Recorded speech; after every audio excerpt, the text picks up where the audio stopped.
हर्षेंद्र बाहुबली यानी मैं, हर्षेंद्र बाहुबली यानी मैं पीडब्ल्यू के सभी बच्चों के कॉन्सेप्ट एवं उनके सिलेक्शन कराने के लिए अपना पूर्णतः योगदान देने के लिए सज हूं और पंकज सर को साक्षी मानते हुए मैं ये वचन देता हूं। आज हम स्टार्ट करेंगे रफ्तार सीरीज में मोर कॉन्सेप्ट का लेक्चर नंबर 9 और आज के लेक्चर में बेसिकली हम पढ़ेंगे बेटा जी law of chemical combination and significant numbers. मैं आपको बता दूं कि यहां से जेईई मेंस में क्वेश्चन आ सकता है या फिर नीट में क्वेश्चन आते हैं। एडवांस में क्वेश्चन आने के चांसेस बहुत रेयर है। ठीक है भाई, ये मैं पहले क्लियर कर देता हूं। स्टार्ट करते बेटे सबसे पहले लॉस के बारे में कि जो लॉज ऑफ केमिकल कॉम्बिनेशन है उनमें हमें क्या क्या बात का याद रखना है और कैसे कैसे हमें उनको समझना है। जरा देखिए, ये लॉज मैं इसलिए पढ़ा रहा हूं कि हो सकता है कि जब आप स्कूल में जाते हैं तो स्कूल की जो मैम है, स्कूल के जो सर है, वो आपको किसी टेस्ट में ये पूछ लें। ठीक है, और दूसरी बात, आप इनको लॉन्ग टाइम तक याद रखो या इनको कोई यूज करो तो कोई अलग बात है, लेकिन हमें पता होना चाहिए, ये हमारी मोरल ड्यूटी है अगर हम केमिस्ट्री पढ़ते हैं कि हम इन लॉज को भी याद करते हुए ही चलें जब हम चल ही रहे हैं तो। ठीक है भाई, सबसे पहला लॉ है लॉ ऑफ कंजर्वेशन ऑफ मास, और ध्यान रखना है ये दिया था बेटा जी एक साइंटिस्ट ने जिनका नाम था लेविसिल। ठीक है भाई, ये बात ध्यान रखनी पड़ेगी कि कौन से साइंटिस्ट ने कौन सा लॉ दिया था, क्योंकि इस बेसिस पर नीट में क्वेश्चन आते हैं, नीट में आ सकते हैं। ठीक है भाई, तो लेविसिल ने दिया था और इन्होंने क्या बोला था, देखो आप लोग जानते हैं कि mass neither be created not destroy but it can transform one form to another form. ये बात आप जानते होंगे, ऑब्वियस सी बात है कि मास को ना तो नष्ट किया जा सकता है और मास को ना ही उत्पन्न किया जा सकता है, जबकि एक रूप से दूसरे रूप में परिवर्तित किया जा सकता है। ये बात हम जानते हैं। अब मान लीजिए कि मेरे सामने एक रिएक्शन है और मैं वो रिएक्शन करा रहा हूं इस तरीके से कि CaCO3 और मैंने यहां पर बनाया CaO और प्लस के CO2। प्लीज समझने की कोशिश करिएगा, ये कंप्लीटली बैलेंस इक्वेशन है। अगर ये रिएक्शन कंप्लीट हुई, अगर ये रिएक्शन पूरी कंप्लीट हो गई और हमने ये मान लिया कि भाई इसका इसके एक मोल CaO को बनाएगा और एक मोल CO2 बनाएगा, तो प्लीज समझिएगा, हम लोग ये बात जानते हैं कि भाई जो हमारे पास कैल्शियम कार्बोनेट है इसका मोलर मास होता है कितना भाई, 100 ग्राम पर मोल, राइट। और यदि मैं CO की बात करूं तो इसका होगा 56 ग्राम पर मोल, और यदि मैं CO2 की बात करूं तो 44 ग्राम पर मोल होगा मेरे बच्चों। अब जरा देखो, अगर मुझे इसका वेट निकालना हो तो वेट कितना हो जाएगा बेटा जिसका, मोल इंटू में मोलर मास, ये फॉर्मूला आप लोगों ने पढ़ा है, कितना हो जाएगा ये, मोल तो सर एक था, मोलर मास इसका 100 है। इट मींस इस रिएक्शन में 100 ग्राम कैल्शियम कार्बोनेट ने रिएक्शन करी होगी, पूरी कंप्लीट कर ली होगी।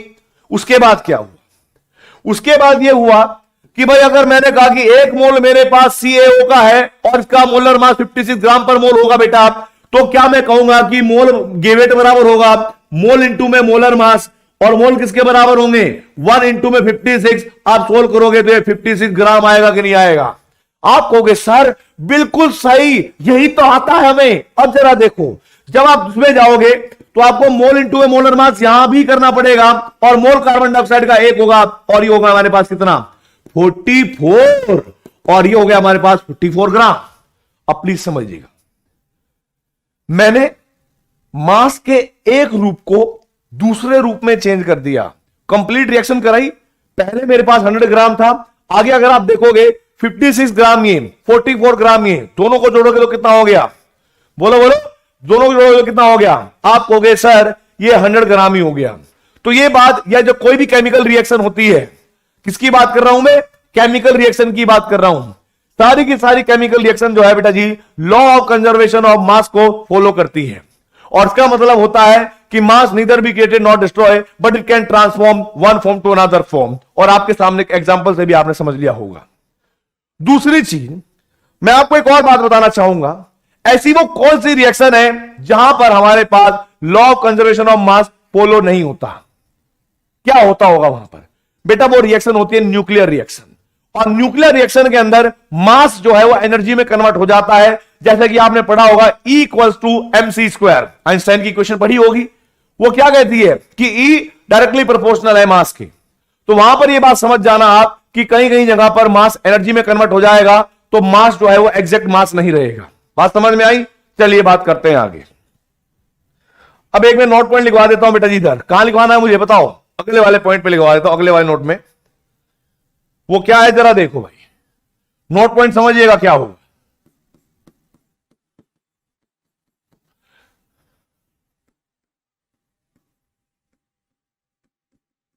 कंजर्वेशन ऑफ मास या लॉ ऑफ कंजर्वेशन ऑफ मास, ठीक है बेटा, लॉ ऑफ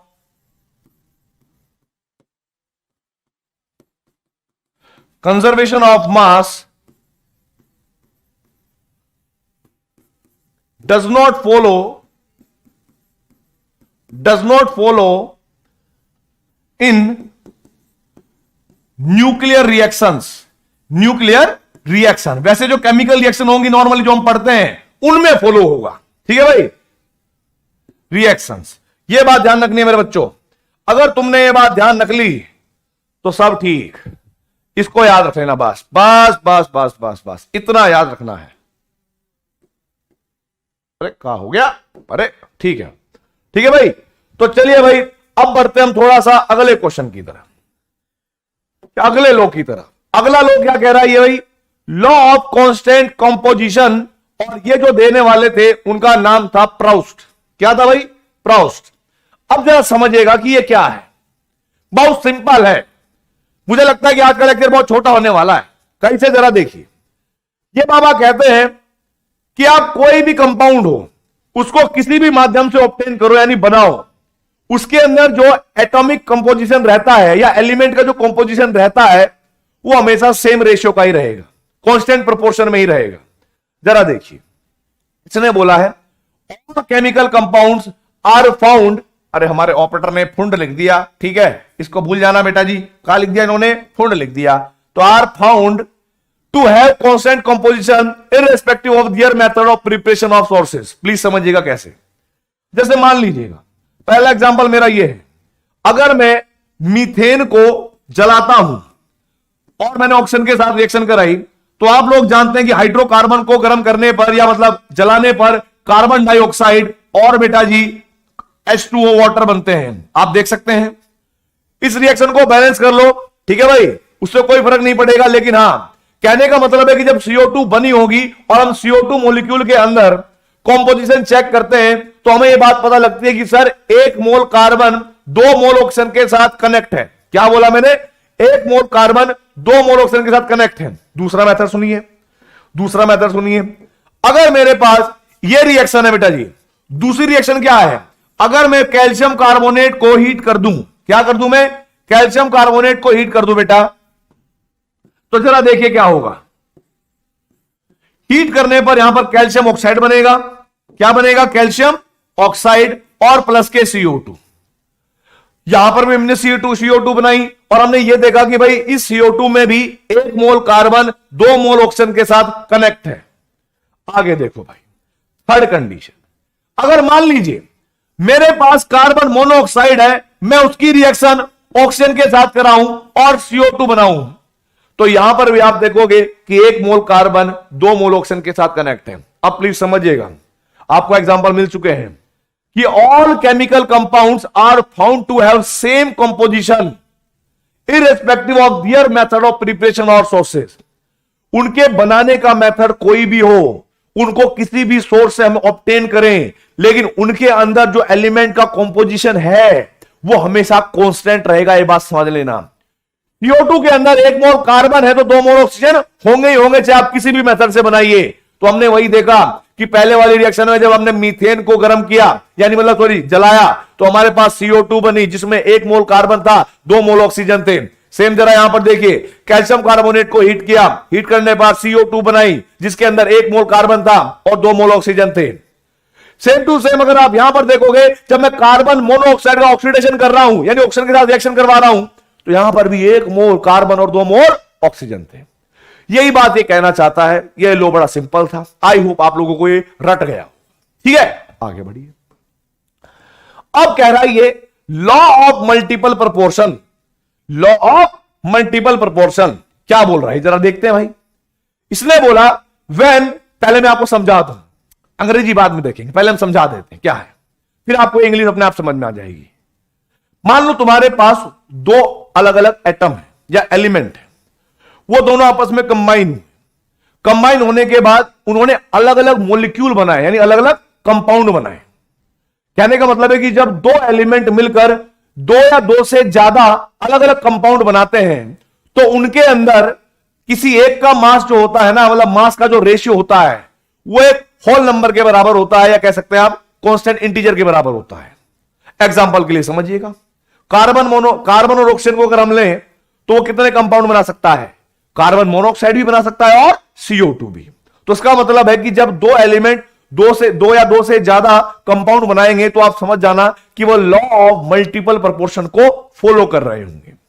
जैसे चलो मान लो सल्फर हुआ और ऑक्सीजन हुआ। आप सोचो कि सल्फर और ऑक्सीजन अगर कंबाइन हो जाए और वो कंपाउंड बनाए तो कितने कंपाउंड बना सकते हैं?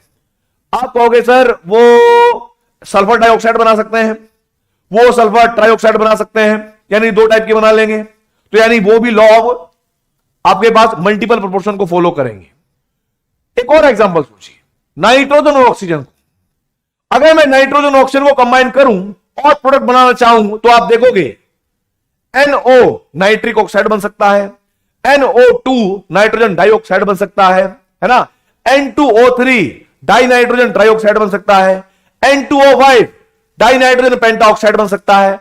अरे मतलब मेरा कहने का मतलब है कि दो एलिमेंट होंगे, जैसे मान लीजिए मैंने कहा सल्फर और ऑक्सीजन, इन दोनों के माध्यम से, इन दोनों एलिमेंट से अगर ये एक से ज्यादा कंपाउंड बनाते हैं तो ये लॉ ऑफ मल्टीपल प्रोपोर्शन को फॉलो करेंगे। बस ये बात समझना। अगर मैंने यहां पर सल्फर ऑक्सीजन को कंबाइन किया तो एक कंपाउंड तो मैंने SO2 बनाया और दूसरा मैंने क्या बनाया? SO3।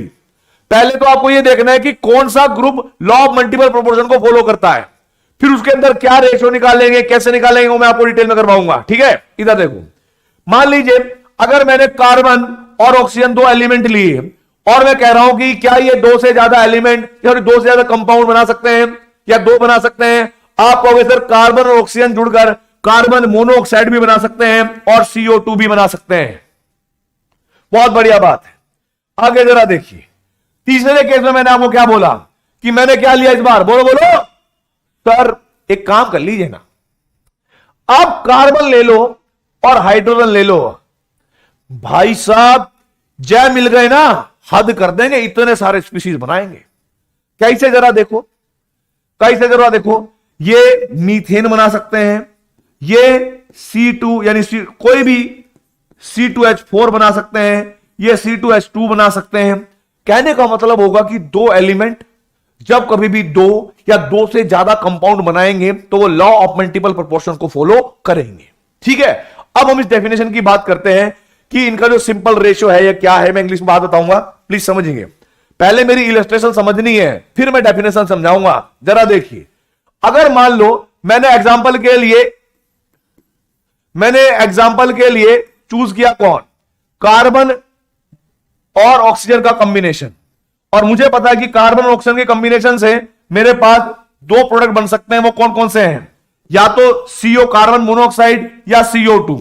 अब जरा देखिए, हमें बात का पता है कि यहां पर 1 मोल कार्बन जो है 1 मोल ऑक्सीजन के साथ कनेक्ट है। यहां पर आप देखोगे कि 1 मोल कार्बन जो होगा वो 2 मोल ऑक्सीजन के साथ कनेक्ट होगा। ठीक है बेटा, अब आप समझने की कोशिश करिएगा। 1 मोल कार्बन का मतलब क्या हुआ? 12 ग्राम, क्योंकि हम लोग जानते हैं कि कार्बन का एटॉमिक मास कितना होगा बेटा जी? 12। मोल इसका 1 है, वेट आप कैलकुलेट कर लोगे तो कितना आएगा? मोल इंटू में एटॉमिक मास से, मोल 1 है, एटॉमिक मास कितना हो गया? 12। तो हमारे पास 12 हुआ कि नहीं हुआ? बोलो बोलो। आपको सर बिल्कुल सही।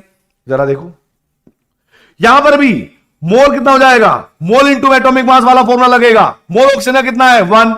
एटॉमिक मास कितना है? 16। कितना हो गया? 16 ग्राम। सेम यहां पर देखिए, अगर मैं यहां पर भी लगाना चाहूं मोल इंटू में एटॉमिक मास, तो मोल मेरे पास 1 है, एटॉमिक मास 12 है, बराबर आएगा 12 ग्राम। यहां पर लिखोगे आप क्या? वेट बराबर मोल इंटू में एटॉमिक मास, मोल मेरे पास 2 है, एटॉमिक मास कितना हो गया? आप कहोगे सर 16, बराबर हो गया 32 ग्राम। अब जरा समझिएगा इसके अंदर जो रिलेशन बन रहा है। इसके अंदर रिलेशन बन रहा है कि 12 ग्राम कार्बन जो है कंबाइंस है विद 16 ग्राम ऑक्सीजन के साथ। 12 ग्राम कार्बन 16 ग्राम ऑक्सीजन के साथ कंबाइन है मेरे बच्चों। बात समझ में आई? यहां पर क्या होगा? यहां पर आप कहोगे सर 12 ग्राम कार्बन कंबाइन होगा 32 ग्राम ऑक्सीजन के साथ। तो मुझे बताओ इन दोनों स्पीसीज में एक चीज तो कॉमन है, 12 ग्राम कार्बन, राइट और रॉन्ग? अगर मैं इनका अलग एलिमेंट का रेशियो कैलकुलेट करूं ऑक्सीजन का, मैं कह रहा हूं बेटा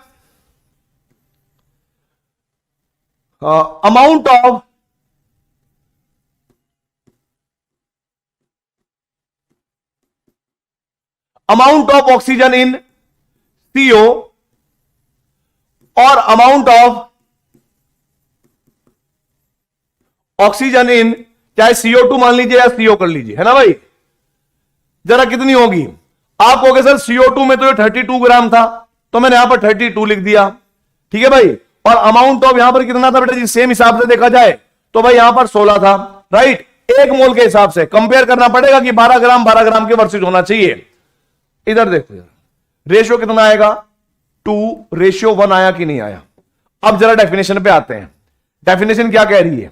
When one element combines with the other element, दूसरे किसी एलिमेंट के साथ कंबाइन होता है टू फॉर्म, या तो दो या दो से अधिक डिफरेंट कंपाउंड बनाता है। मैंने आपको यही बात बताई। The mass of one element, जो कि वेरी कर रहा है, the mass of one element which combines with constant mass. Constant mass का मतलब क्या है? जरा देखो, ऑक्सीजन का मास, कांस्टेंट मास कार्बन, कार्बन का मास इसमें भी 12 ग्राम था और इसमें भी 12 ग्राम था। बात समझ में आई? इधर देखो, the mass of one element which combines with the constant mass of other bear a simple ratio two one another. बस चीज खत्म। ये डेफिनेशन इस इलस्ट्रेशन में खत्म। समझ में आ गई तुम्हें? अच्छा, कह रहे होंगे सर एक और एग्जांपल दे दीजिए ना, एक और इलस्ट्रेशन समझा दीजिए ना। तो जरा देखो, चलो चलो देखते हैं अभी क्या करते हैं भाई।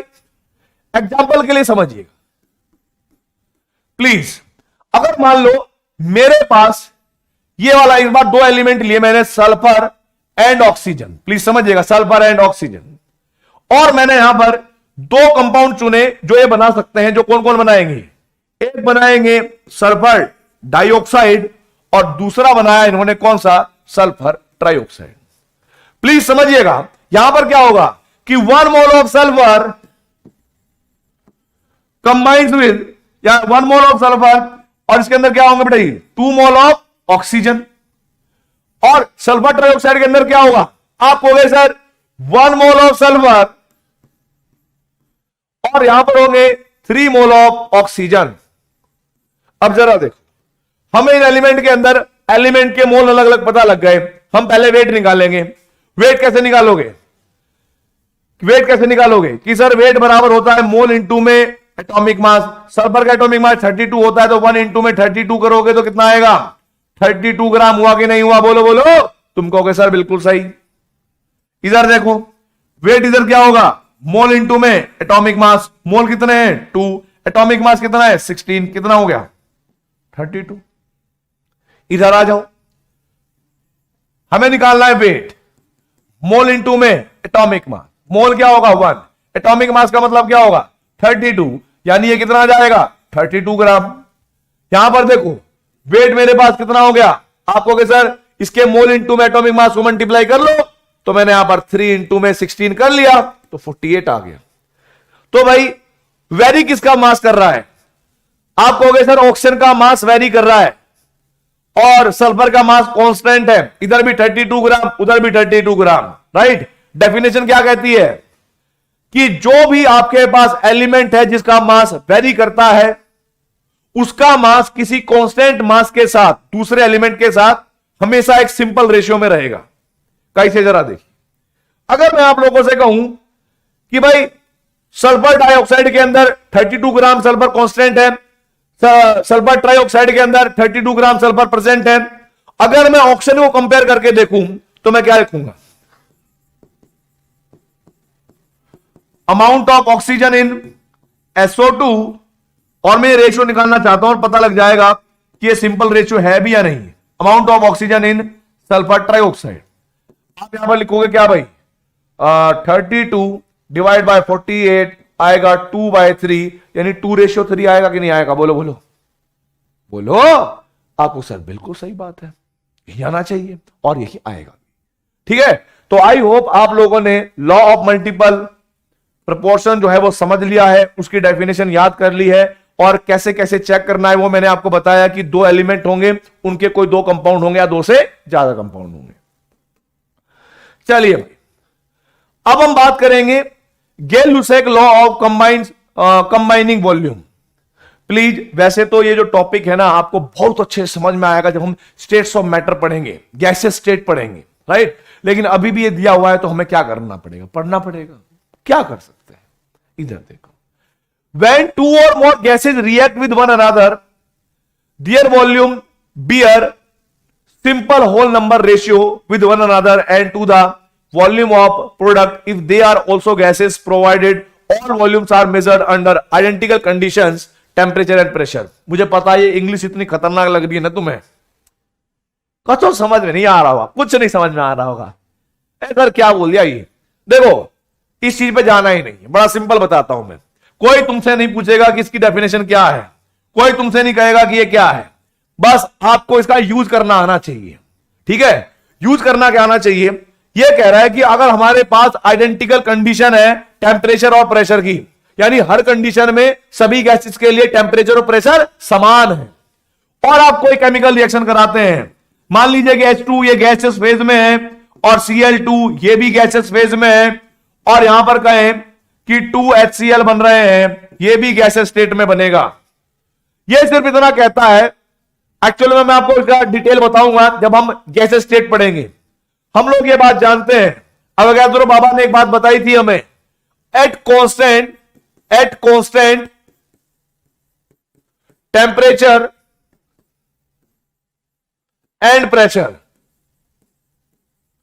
यदि टेम्परेचर और प्रेशर कांस्टेंट रहेंगे, जबकि हम स्टेट्स ऑफ मैटर में पढ़ेंगे, तो वॉल्यूम जो होगी गैस की वो डायरेक्टली प्रोपोर्शन होती है नंबर ऑफ मोल्स के। ऐसा मैं नहीं कह रहा हूं, ऐसा अवोगाद्रो बाबा ने बोला था गैस स्टेट चैप्टर में, बट अभी हम मोल कॉन्सेप्ट पढ़ रहे हैं, यहां पर इसका फायदा उठाकर ले गए गेलुसेक। अब गेलुसेक क्या कहने लगे, यही बात का मैं यूज कर लेता हूं, और यहां पर मैं बोलूंगा कि जैसे ये कंप्लीटली बैलेंस इक्वेशन है, और हमें पता है कि इसकी स्टोकियोमेट्री 1 है, इसकी स्टोकियोमेट्री 1 है, और इसकी स्टोकियोमेट्री 2 है, तो ये स्टोकियोमेट्री आपको क्या इंफॉर्मेशन देगी, आप कहोगे सर, आप कहोगे कि 1 मोल अगर मैं H2 का रिएक्शन कराता हूं 1 मोल Cl2 से, तो आपके पास 2 मोल क्या बनेंगे, HCl बनेंगे। ये बात पता है, मैंने आपको सिखाई थी। अब जरा देखो, बस गेलुसेक ये बात कहता है इस लॉ का यूज करते हुए कि volume is directly proportional to number of moles, तो ये बात कहेगा कि भाई यहां पर हम कह सकते हैं कि 1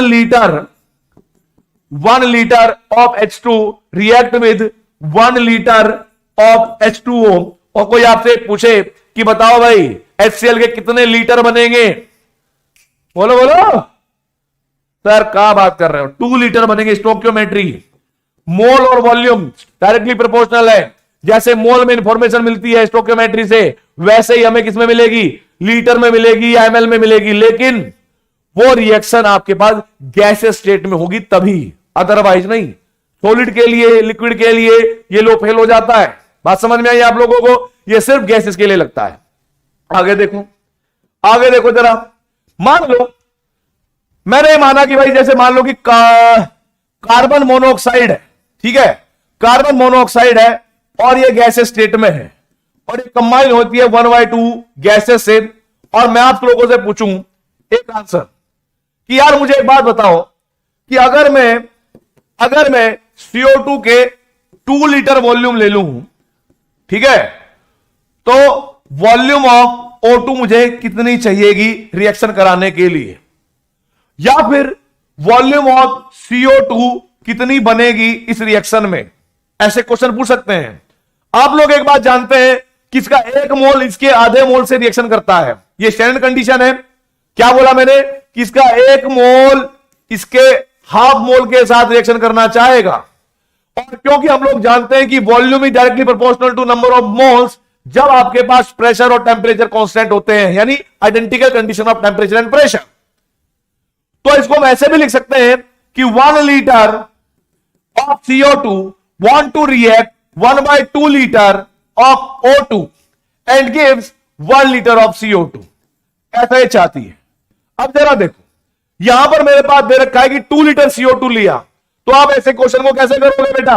आप कहोगे सर 1 लीटर CO को 1 लीटर CO को रिएक्शन करने के लिए 1/2 लीटर O2 की आवश्यकता पड़ती है। हमारे पास CO2 2 है, इस 1 को 2 कैसे बनाऊंगा? जब मैं लेफ्ट हैंड साइड में 1 को 2 से मल्टीप्लाई कर दूंगा। लेकिन मैथ्स का रूल है, जितने से मल्टीप्लाई लेफ्ट में करोगे उतने से मल्टीप्लाई राइट में भी करना पड़ेगा। बोलो बोलो, आपको गया सर। तो मैंने यहां पर क्या किया, 2 लीटर CO2 को रिएक्शन करने के लिए 1/2 इंटू में 2 कर दिया, और फिर यहां पर क्या लिखूंगा, लीटर O2 कर दिया। भाई यही तो करा मैंने, और कर से आ सकता हूं मैं।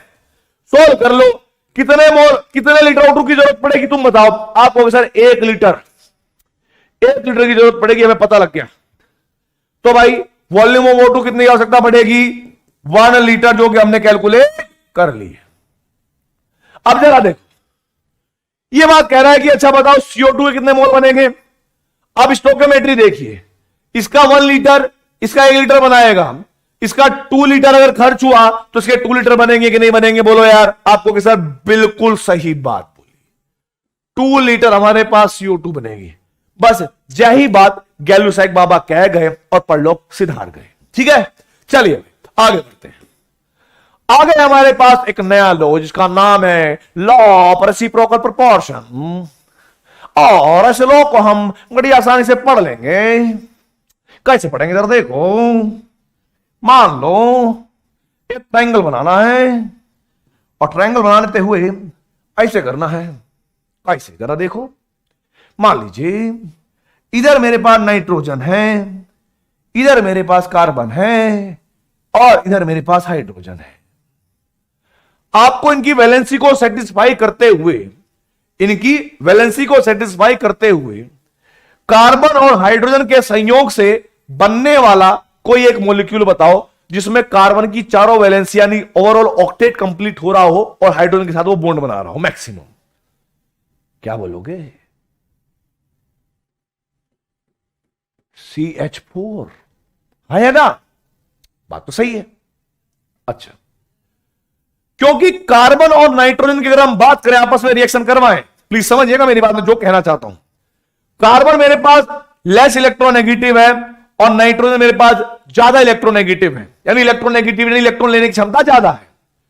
तो अगर हम बात करें कि कार्बन की वैलेंसी +4 शो करें और नाइट्रोजन की -3 करें और इनके कॉम्बिनेशन से एक प्रोडक्ट बनाएं, तो वो क्या बनेगा? आप मुझे बताइए। आप कहोगे सर वो बनेगा C3N4, ये बनना चाहिए। मैंने कहा ठीक है बना लो, बन गया। आगे जरा देखो, ये समझाने के लिए एक्सप्रेशन है, ठीक है भाई। और नाइट्रोजन और हाइड्रोजन का कॉम्बिनेशन करवाया जाए तो क्या होगा भाई?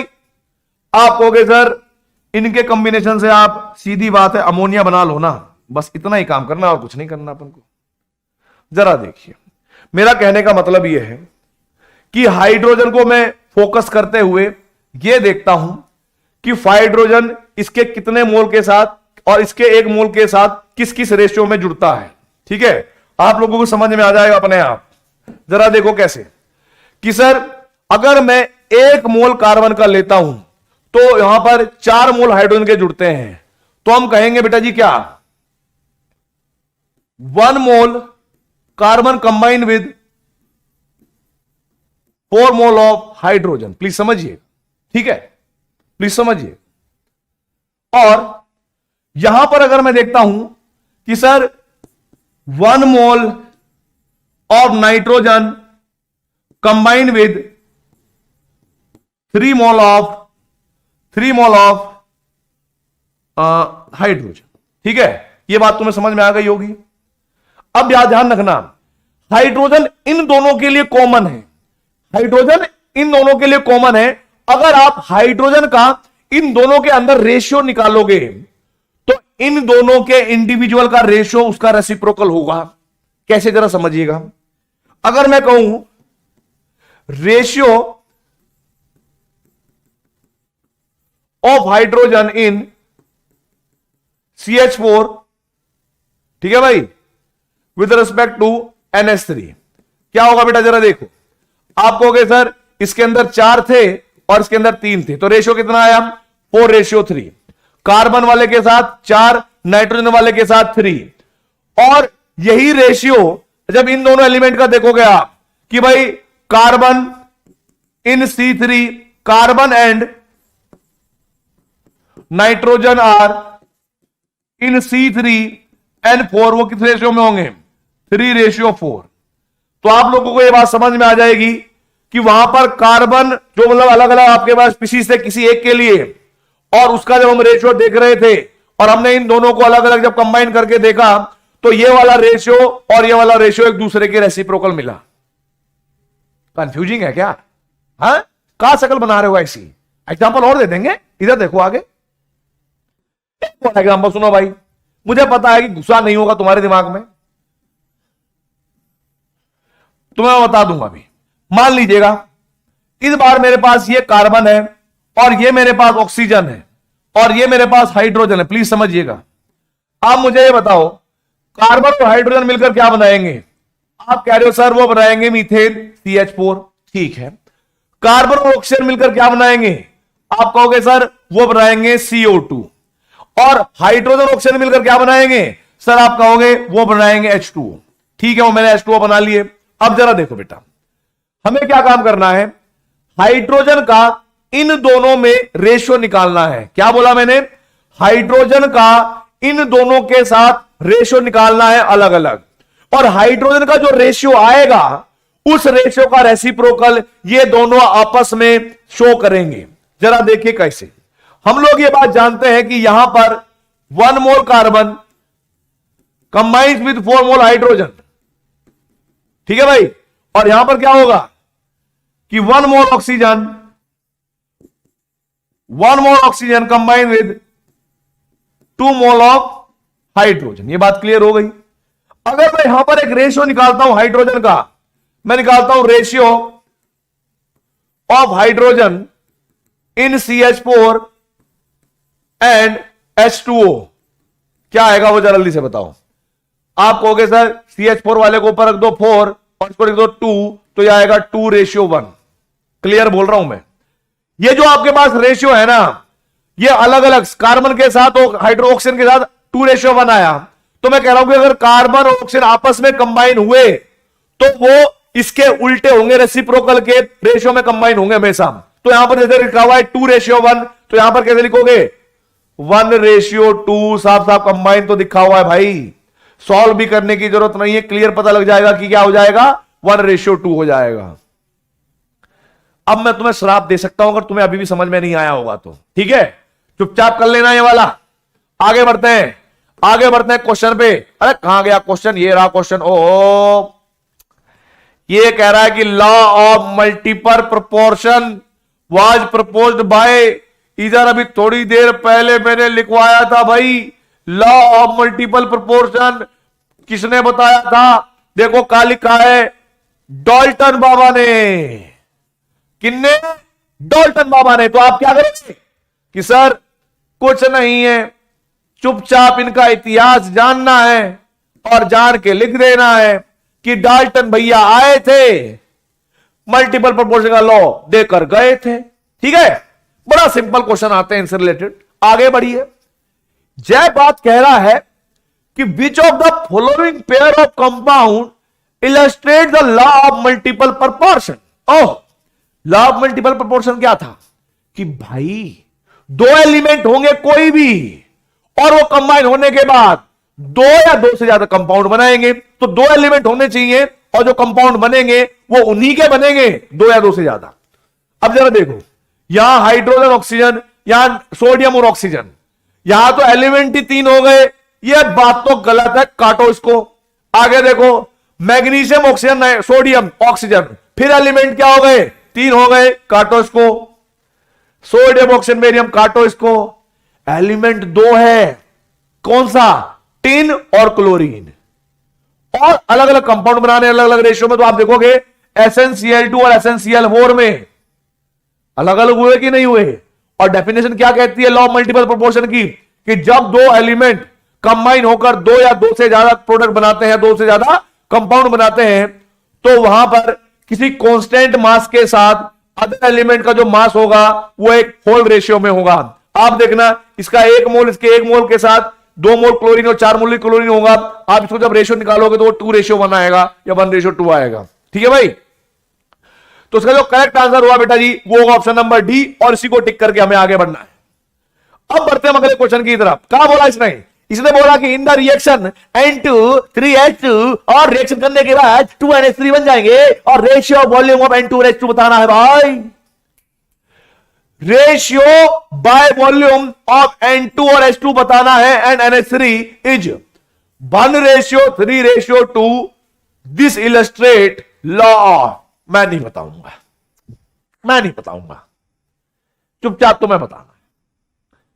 अबे भाई हमें पता है कि ये रिएक्शन गैसेस रिएक्शन है। नाइट्रोजन गैस अवस्था में पाई जाती है, हाइड्रोजन गैस होती है, अमोनिया गैस होती है, गैस। ठीक है, तो इस रिएक्शन में हमें पता है कि volume is directly proportional to number of moles, ऐसा गैलुसेक बाबा और अवोगाद्रो बाबा कह गए थे। तो ये लोग दिया था अवोगाद्रो ने, फायदा उठा लगे गैस उल्लेख। तो आपको बताना है कि कौन सा होगा भाई ये। आप बोलोगे this illustrates law of multiple proportion, कतई नहीं। डेफिनिट प्रोपोर्शन, कतई नहीं। लॉ ऑफ कंजर्वेशन, कतई नहीं। गैसियस वॉल्यूम, हां सही बात। ठीक है भाई, गैसियस वॉल्यूम है, जिसको हम गैलुसेक लॉ भी कहेंगे। आगे बढ़ते हैं, कुछ लिमिटेशन लिखवाई थी अगर तुम्हें याद हो तो। The law of conservation of mass holds good for all of the following except, एक को छोड़कर बाकी सभी में। कोई भी ऑल केमिकल रिएक्शन, वो तो मैंने बोला ही था कि सभी केमिकल रिएक्शन में law of conservation of mass follow होता है, चाहे वो एंडोथर्मिक हो चाहे वो एक्सोथर्मिक हो, सब में होगा। बस एक को छोड़कर, नाम मुझे पता नहीं वो कौन सा है, तुम्हें मैंने पढ़ा दिया, आंसर अपने आप करना है, चैट बॉक्स में लिख देना है। ठीक है, चुपचाप चैट बॉक्स में मेरे को आंसर चाहिए इसका, तुम्हारे नाम के साथ। लास्ट वाले लेक्चर की वीडियो में मैंने देखा था कि तुम लोग आंसर कर रहे थे, बहुत अच्छे अच्छे बच्चे थे वहां पर, अपना नाम छोड़ रहे थे और आंसर सही कैलकुलेट कर रहे थे।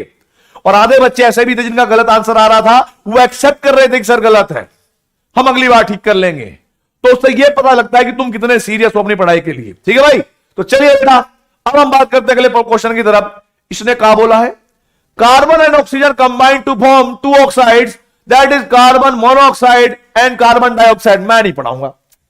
अबे कार्बन है ऑक्सीजन है कंबाइन हुए, एक कहता है CO बनाऊंगा, दूसरा कहता है नहीं मैं तो CO2 के साथ रहूंगा।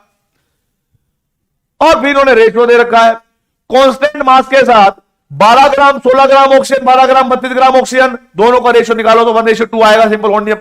मैं नहीं बताऊंगा भाई, इसका आंसर भी तुम्हें चैट बॉक्स में बताना है। ठीक है, और इस क्वेश्चन का नाम हो जाएगा बेटा जी क्या, इस क्वेश्चन का नाम मैंने दिया है सन्नी देओल। क्या हो गया इसका नाम, सन्नी देओल। इस वाले क्वेश्चन का आंसर चाहिए मेरे को। आगे बढ़ता हूं भाई, आज करते हैं हम अगले क्वेश्चन की तरफ। यह क्वेश्चन आपके लिए होमवर्क होने वाला है, ध्यान रखना है। Which of the following is the best example of law of conservation of मास। अच्छा, बेस्ट एग्जांपल मैं कर रहा हूं या तुम करोगे, बोलो बोलो। आप कह रहे हो सर अब हमें भी प्रैक्टिस करने ही दो, पढ़ा तो दिया ही आपने। मैंने कहा ठीक है, 12 gram carbon combines with 32 gram oxygen to form 44 gram of CO2। मैं नहीं बताऊंगा, ना ना मैं नहीं बताऊंगा। आगे बढ़ते हैं, और यह भी नहीं बताऊंगा। सारे क्वेश्चन चाहिए। अब सुनो बेटा, आपको सन्नी देओल वाले क्वेश्चन का आंसर देना है। इस वाले क्वेश्चन का नाम हो जाएगा, क्योंकि आज मैंने पंकज सर का नाम लिया है तो यह हो जाएगा पंकज सर। तो इस क्वेश्चन का नाम, पंकज सर वाले क्वेश्चन का नाम आपको देना पड़ेगा। और क्योंकि मैंने आज पंकज सर को साक्षी माना है तो भाई इस क्वेश्चन का नाम मैंने साक्षी रख दिया। तो भाई इस वाले क्वेश्चन का आंसर भी मुझे चाहिए चैट बॉक्स में। ठीक है, यहां पर आपको दिख जाएगा 3 एलिमेंट है, और 3 एलिमेंट को देखते ही आपको तुरंत याद आएगा कि अच्छा ट्रायंगल वाला कुछ बता रहे हैं सर। अब मैं आंसर देना नहीं चाहता, बस तुम्हें देना है कुछ। ठीक है बेटा, चलिए भाई अब हम देखते हैं बेटा जी अगला टॉपिक, और यहां पर हम पढ़ेंगे सिग्निफिकेंट फिगर्स। और सिग्निफिकेंट फिगर्स कैलकुलेट करने के लिए कुछ रूल हैं, बेसिक रूल हैं, वो हम पढ़ेंगे और उनकी सहायता से कुछ नंबर्स में हम आपके पास सिग्निफिकेंट नंबर कैलकुलेट करेंगे। सबसे पहला रूल कहता है कि all non zero digits are significant. Please समझने की कोशिश करिएगा। जैसे मान लीजिएगा 3, 2, 5, 6, 87, ये कोई एक बड़ा सा नंबर है और इसके अंदर हमें निकालना है कि कितने सिग्निफिकेंट नंबर्स हैं या डिजिट्स हैं। तो प्लीज समझने की कोशिश करिएगा। मैंने क्या बोला कि किसी भी नंबर में आपके पास कितने भी नॉन जीरो नंबर हो, वो सारे के सारे सिग्निफिकेंट काउंट होते हैं। तो जरा देखो, अगर मैं कहूं कि इसके अंदर टोटल सिग्निफिकेंट नंबर कितने हैं, तो मैं कहूंगा कि टोटल सिग्निफिकेंट नंबर कितने होंगे बच्चों?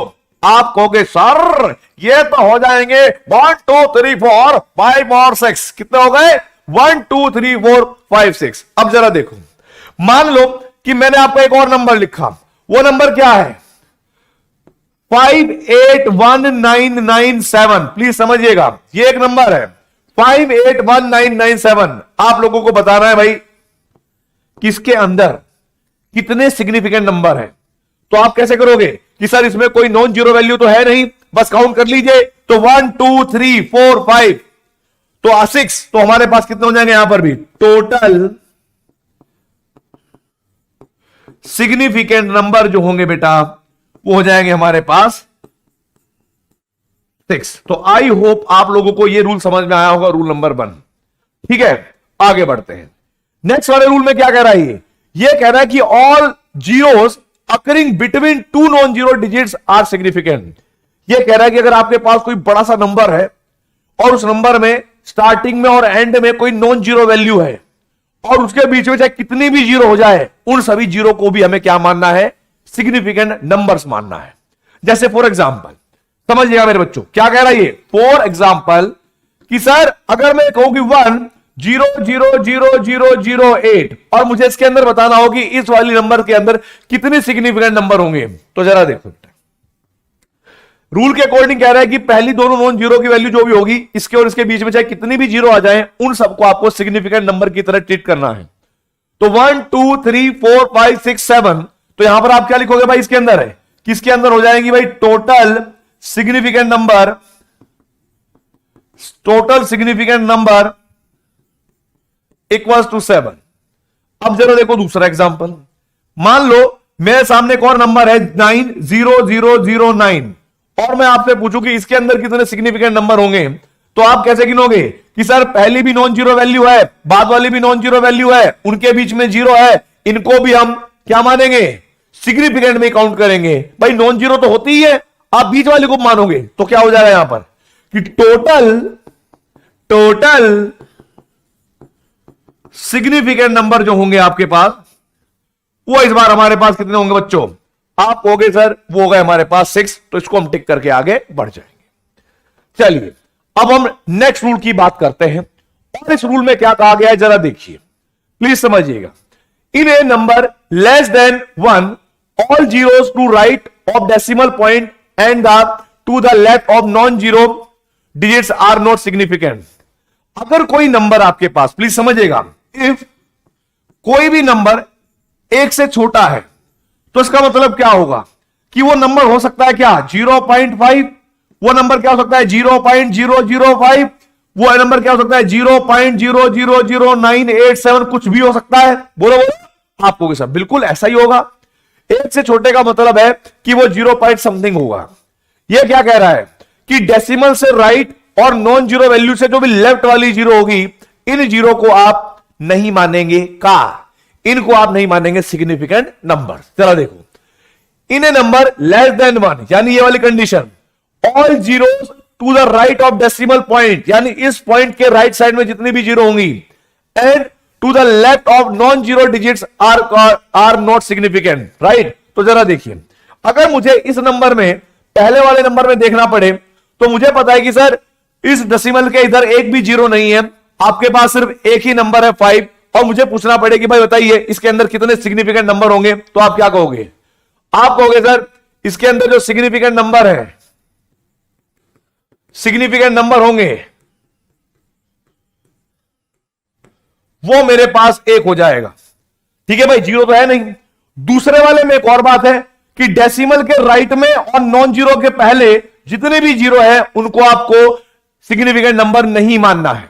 ठीक है, तो दूसरे वाले में भी क्या हो जाएगा कि दूसरे वाले में सिग्निफिकेंट नंबर कितने हो जाएंगे भाई? बोलो बोलो। आप कहोगे सर इसके अंदर भी सिग्निफिकेंट नंबर 1 ही रहेगा। ठीक है। और कंडीशन नंबर 3, अगर आपके पास ये नंबर है तो यहां पर सिग्निफिकेंट नंबर क्या होगा भाई कि नॉन जीरो वैल्यू है। जरा देखो, नॉन जीरो वैल्यू 9 है, डेसिमल आपके पास यहां पर लगा है, डेसिमल के राइट में नॉन जीरो से पहले जितनी भी जीरो आएगी उनको छोड़ देना है। आपके पास बचे हुए 3 नंबर 9, 8, 7, तो यहां पर कितने लिखेंगे, कितने सिग्निफिकेंट नंबर हुए। आप कहोगे सर 3 है, तो बेटा मैंने यहां पर 3 टिक कर दिया। ऐसे आपको फाइंड करना पड़ेगा। आगे बढ़ते हैं, अगले वाले में इसने क्या बोला, इसने बोला कि all zeros on the right of the last number digit in the decimal part are significant. समझिएगा क्या बोला है, all zeros on the right of the last non zero digit, ठीक है भाई, in the decimal part are significant. अगर आपके पास कोई नॉन जीरो वैल्यू है, जैसे मैंने कहा कि 1 है, फिर मैंने डेसिमल लगाया और उसके बाद में राइट में मैं 0 लिख देता हूं, या फिर मैंने यहां पर 1 लिखकर 0 0 लिख दिया, या मैंने यहां पर 9.1500 लिख दिया, तो इसने बोला है कि डेसिमल वाले में जिसमें आपके पास कोई एक नॉन जीरो वैल्यू हो, मतलब इस डेसिमल से पहले क्या हो जाए, नॉन जीरो वैल्यू हो, और उसके बाद आपके पास 0 भी आए, तो आप उस 0 को भी क्या मानोगे, बोलो, उसको भी आपको सिग्निफिकेंट नंबर में काउंट करना है। क्या बोला, all zero on the right of the last non zero digit. Non zero digit कौन सी हो गई, 1, 1 और 9, ठीक है भाई, in the decimal part are called significant. ये जितने भी डेसिमल पार्ट हैं इनमें, तो जरा क्या करेंगे, जरा देखो, हम जानते हैं कि भाई इसके अंदर ये डेसिमल नॉन जीरो वैल्यू है, ठीक है भाई, आपके पास इसके बाद डेसिमल पार्ट है तो 2 पॉइंट मिलेंगे, 0 भी और 1 भी, तो यहां पर जो सिग्निफिकेंट नंबर होंगे पहले वाले में वो कितने होंगे, आप कहोगे सर इसके अंदर सिग्निफिकेंट नंबर जो होंगे वो हमारे पास 2 हो जाएंगे। आगे इसने क्या कहा भाई, इसने बोला कि 1.00, इसका मतलब क्या हुआ कि भाई आपके पास नॉन जीरो वैल्यू है, डेसिमल वाला पार्ट है, जितने भी राइट में 0 आएंगे उनको भी हमें सिग्निफिकेंट नंबर ही मानना है। तो क्या लिखेंगे यहां पर कि सर यहां पर हो जाएगा हमारे पास सिग्निफिकेंट नंबर कितना हुआ, 3। अब आप लोगों के लिए यह क्वेश्चन आप लोगों के लिए बेटा कि इसके अंदर सिग्निफिकेंट नंबर कितने होंगे, इसके अंदर सिग्निफिकेंट नंबर कितने होंगे ये आप लोगों को डिसाइड करना है, राइट। चलिए भाई अब बढ़ते हैं अगले रूल की तरफ। इसने बोला है कि all zeros on the right of the non zero digits are called significant. समझिएगा इसने क्या बोला है, जितनी भी जीरो है किसी नॉन जीरो वैल्यू के आगे, ठीक है भाई, और वहां पर कोई डेसिमल नहीं है, याद रखना यहां पर डेसिमल था, यहां पर कोई डेसिमल नहीं है, तो हम कहेंगे कि उन जीरो को हमें सिग्निफिकेंट नंबर में मतलब काउंट नहीं करना है।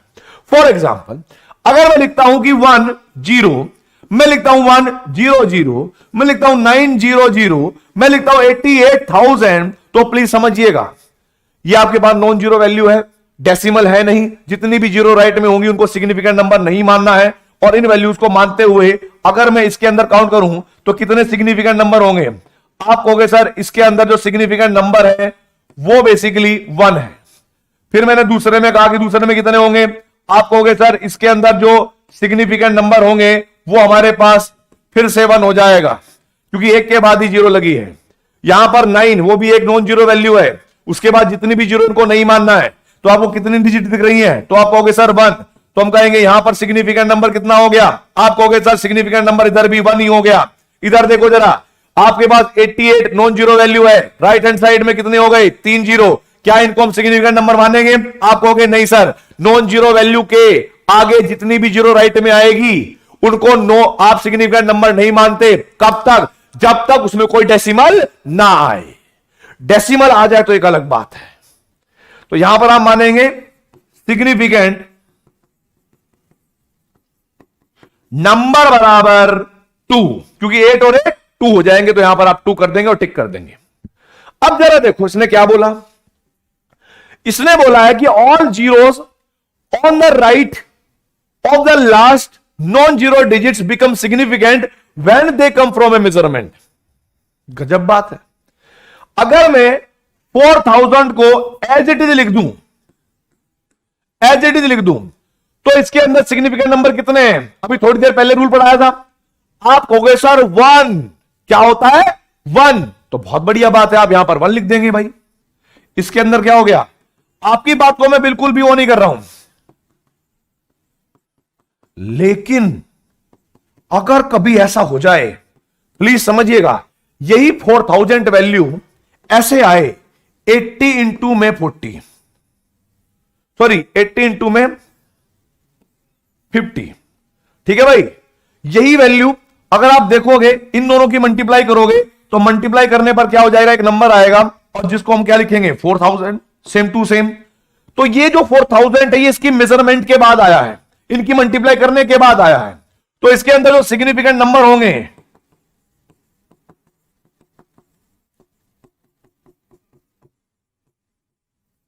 वो आपके पास कितने हो जाएंगे भाई, 4 हो जाएंगे।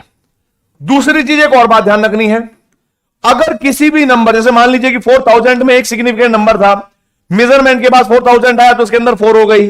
लेकिन एक और कंडीशन मेरी एक और है, अगर आपके पास कोई भी वैल्यू ऐसी है जिसमें कितने भी पॉइंट लगे, मतलब कितनी भी जीरो हो, 10,000, अगर इसके पीछे हम कोई यूनिट लगा दें, यूनिट का मतलब क्या, अगर मैंने केजी लगाया और या फिर मैंने 1000 यहां पर मैंने मीटर लगाया, ठीक है भाई, या फिर मैंने 1000 या 10,000 न्यूटन पर मीटर लगाया, ठीक है भाई। कहने का मतलब है कि अगर आप किसी भी नंबर के सामने यूनिट लगा देते हो और उसके बाद भी ये जो जीरो है, वैसे देखने पर तो आपको लगेगा कि सर इसके अंदर जो ये सिग्निफिकेंट नंबर है वो 1 होना चाहिए, लेकिन मैंने कहा कि ये जो आपके पास किलोग्राम, मीटर, ये न्यूटन पर मीटर है, ये कैसे मेजर करे होंगे, कोई ना कोई इंस्ट्रूमेंट से तो करे होंगे ना बेटा।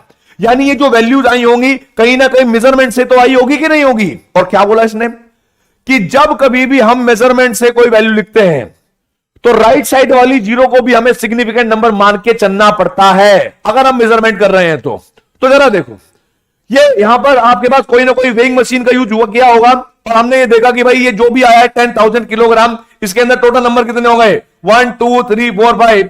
तो यहां पर हमारे पास सिग्निफिकेंट नंबर कितने होंगे, आप कहोगे सर सिग्निफिकेंट नंबर होगा यहां पर 5।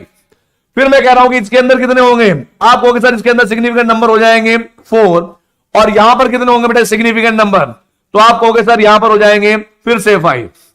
तो आप लोग समझ चुके होंगे कि अगर आपके पास नॉर्मल नंबर होता, इसके पीछे कोई यूनिट नहीं होती, क्या बोला मैंने, कोई यूनिट नहीं होती, कोई यूनिट नहीं होती, तब इसके अंदर सिग्निफिकेंट नंबर 1 रहता।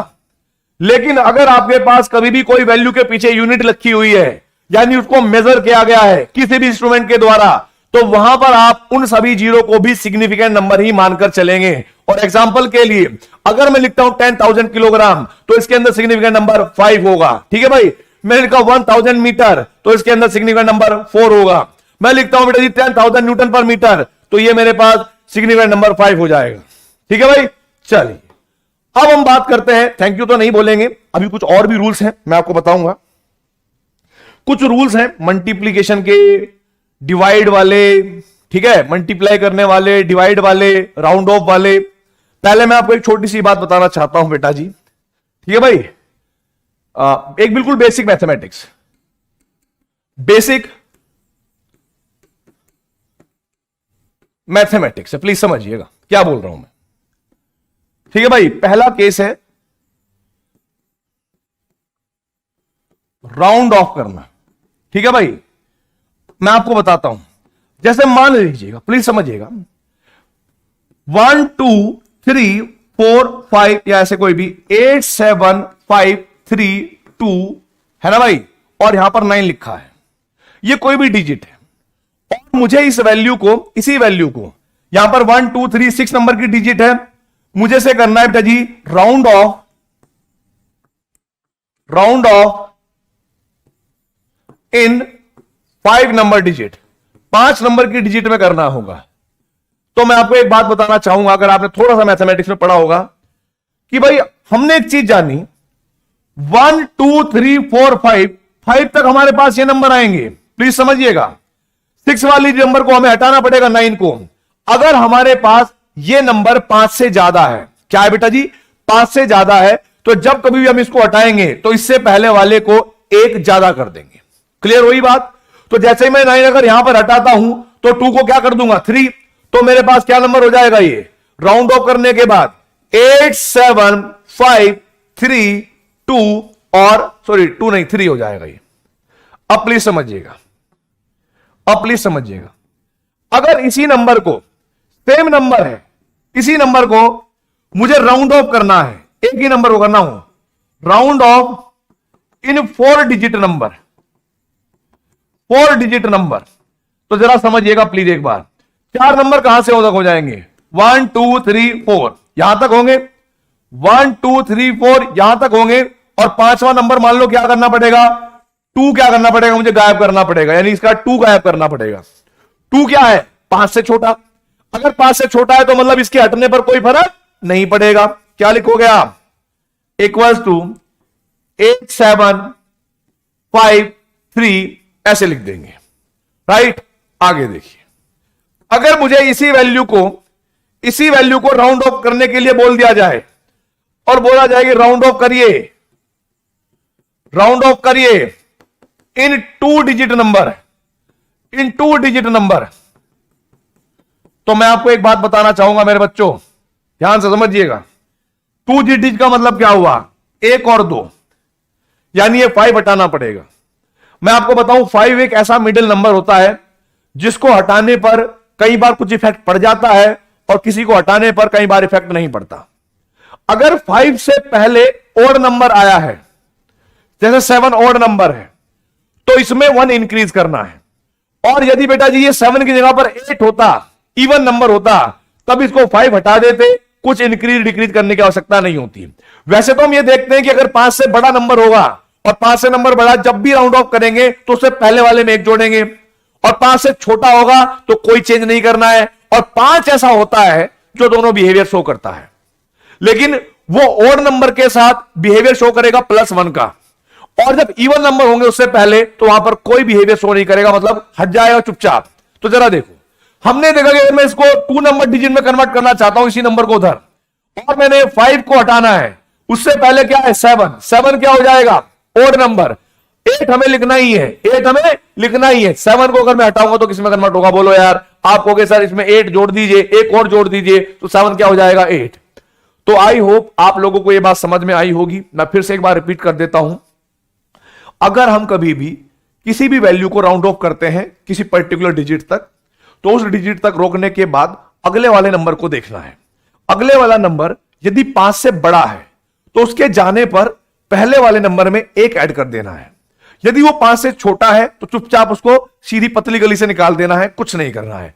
लेकिन अगर वो 5 हो जाए, तो 5 के केस में हमें एक बात ध्यान रखनी है कि जब हम 5 को हटा रहे होंगे तो यह देख लेना है कि उससे पहले इवन नंबर है या ओड नंबर है। अगर इवन नंबर हुआ तो कुछ नहीं करना, ओड नंबर हुआ तो 1 जोड़ देना है। आई होप आप लोगों को ये राउंड ऑफ वाला समझ में आया होगा। ठीक है, अब जरा देखिए भाई, आगे समझो। अब हमें क्या करना है कि कुछ टास्क होते हैं हमारे पास मेजरमेंट के, यानी मल्टीप्लीकेशन के और डिवीजन के, सब्सट्रैक्शन के, एडिशन के, और उसके बाद हम सिग्निफिकेंट नंबर निकालते हैं। अब मैं आपको एक बात समझाना चाहूंगा। फर्स्ट केस होगा बेटा जी, first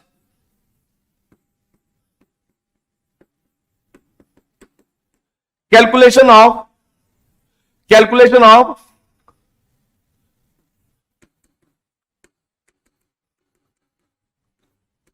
significant number in multiplication.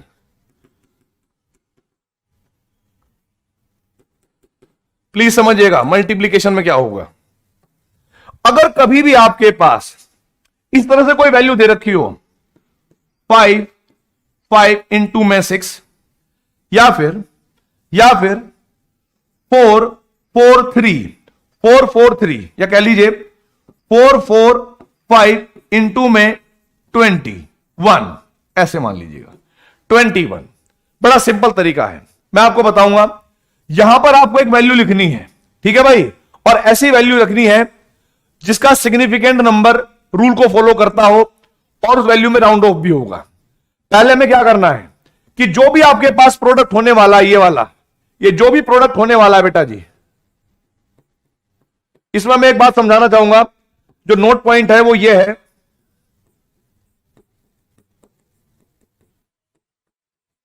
कि product has same significant number as the least significant number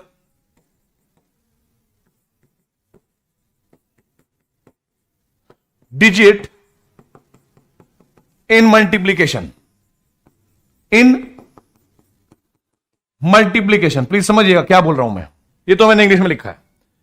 मान लीजिए अगर आपके पास ये दो वैल्यू है जिसमें हम मल्टीप्लीकेशन कर रहे हैं और मल्टीप्लीकेशन करने के बाद मुझे यहां पर कोई प्रोडक्ट लिखना है और प्रोडक्ट लिखने में मुझे राउंड ऑफ भी करना पड़ेगा सिग्निफिकेंट नंबर को ध्यान में रखते हुए।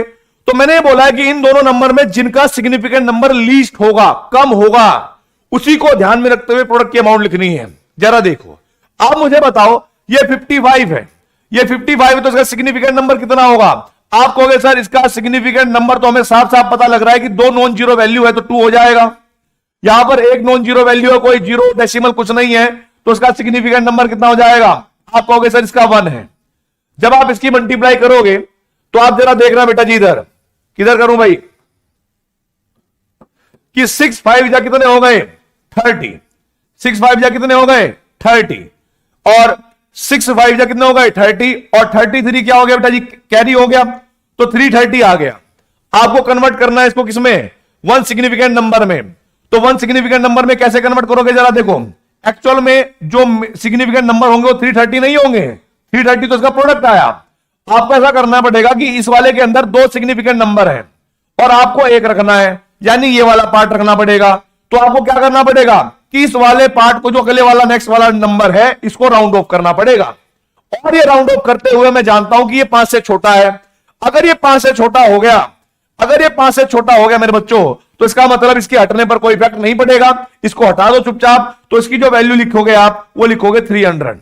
क्या लिखोगे? 300। सिंपल सिंपल भाषा में समझाया है कि जब आप मल्टीप्लाई करोगे और आप प्रोडक्ट लिखोगे साइंटिफिक नोटेशन में, ठीक है, सिग्निफिकेंट नंबर का ध्यान रखते हुए, तो जो आपके पास प्रोडक्ट होगा उसमें सिग्निफिकेंट नंबर आएंगे कि जो लीस्ट नंबर होगा। क्लियर? अब जरा यहां पर देखो, सेम दूसरा एग्जांपल देखो। यहां पर लिखा मैंने 4 4 5 इंटू में 2। पहले आप ये मुझे बताओ कि इसका जो भी प्रोडक्ट होगा रूल के हिसाब से उसमें कितने सिग्निफिकेंट नंबर होने चाहिए? आप कहोगे सर उसमें 2 सिग्निफिकेंट नंबर होने चाहिए। तो ये बात मैंने मान ली। यहां पर आप 2 सिग्निफिकेंट नंबर का कोई भी एक नंबर मेंशन करोगे अगर वो सिग्निफिकेंट रूल्स को फॉलो करता होगा।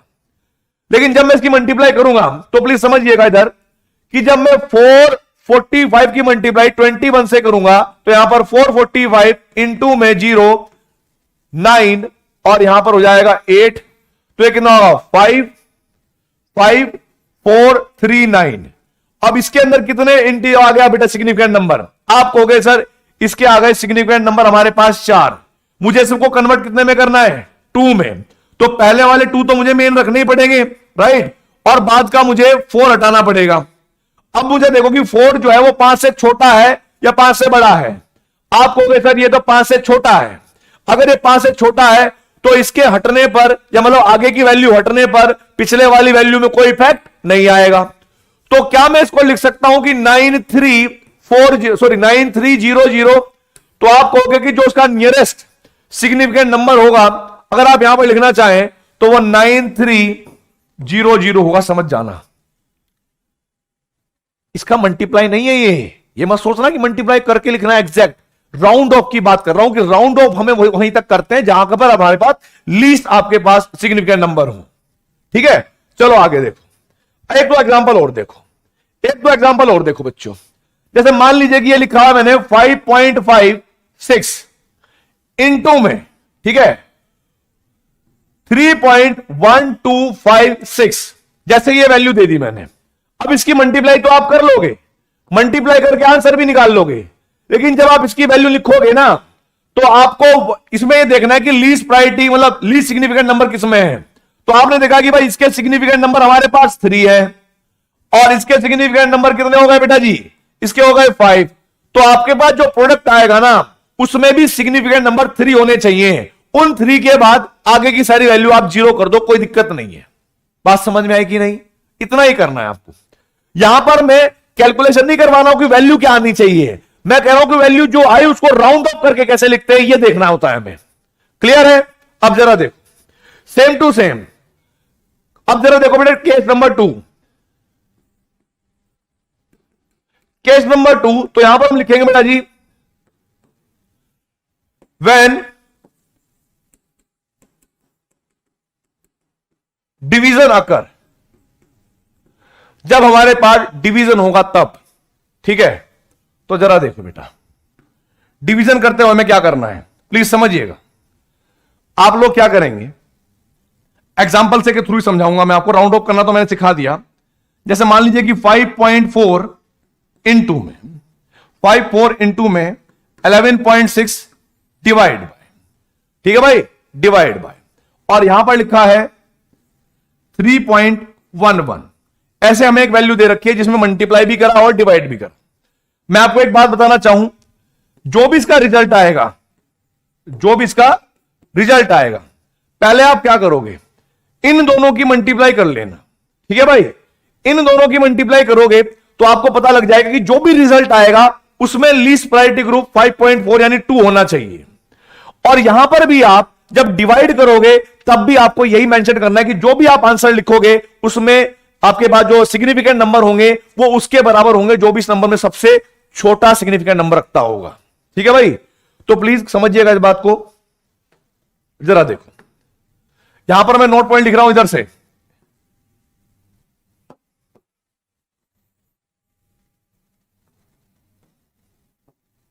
देखो भाई, इन केस ऑफ डिवीजन, ठीक है भाई, द रिजल्टेंट वैल्यू, जो भी रिजल्टेंट वैल्यू होगी बेटा, the resultant value has the same significant number, ठीक है भाई, as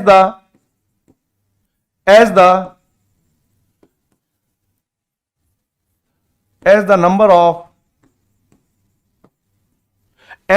of least significant number,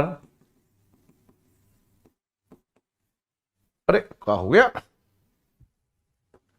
एक मिनट भाई,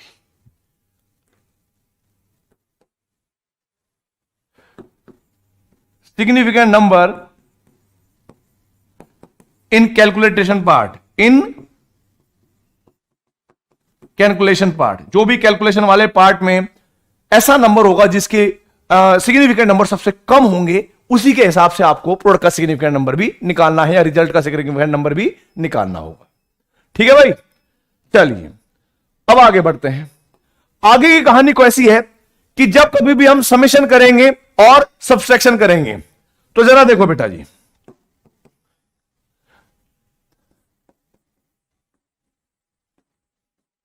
इन केस ऑफ एडिशन या समेशन एंड सब्सट्रैक्शन, तो जरा देखो भाई क्या करना है। इस केस में मैं बता रहा हूं, जब आपको समेशन और सब्सट्रैक्शन करना हो तो क्या करेंगे, जरा देखिए। मान लीजिएगा कि आपके पास कोई वैल्यू है ऐसी 3.150 और प्लस के 2.5 और आप इसका आंसर लिखना चाहते हो, राउंड ऑफ तो करोगे ही करोगे, तो आपको यह बात देखनी है कि भाई इसके अंदर सिग्निफिकेंट नंबर कितने हैं, बोलो बोलो। आप कहोगे सर इसके अंदर सिग्निफिकेंट नंबर है 4, ठीक है भाई, और इसके अंदर सिग्निफिकेंट नंबर कितने होंगे, आप कहोगे इसके साथ सिग्निफिकेंट नंबर है 2। अब चलो इनको ऐड करके देखते हैं क्या वैल्यू आती है। जब मैं इनको ऐड करूंगा तो मेरे पास आएगी वैल्यू 3.150 और मैं लिखूंगा इसको 2.5, तो मेरे पास आएगी बेटा 056.3 सॉरी 5। अब जरा देखो, मुझे जब इसका आंसर लिखना पड़ेगा ना, तो मैं इसका आंसर 5.650 नहीं लिखूंगा, मुझे इसका आंसर लिखने के लिए भी वो वैल्यू यूज करनी पड़ेगी। मुझे इसकी वैल्यू लिखने के बाद भी वो वैल्यू यूज करनी पड़ेगी जो इसमें लीस्ट सिग्निफिकेंट नंबर रखता हो। जैसे इस नंबर को मैं 2 सिग्निफिकेंट नंबर में कन्वर्ट करना चाहता हूं, तो 5 और 6 को मुझे रखना पड़ेगा और आगे वाले पार्ट को मुझे हटाना पड़ेगा।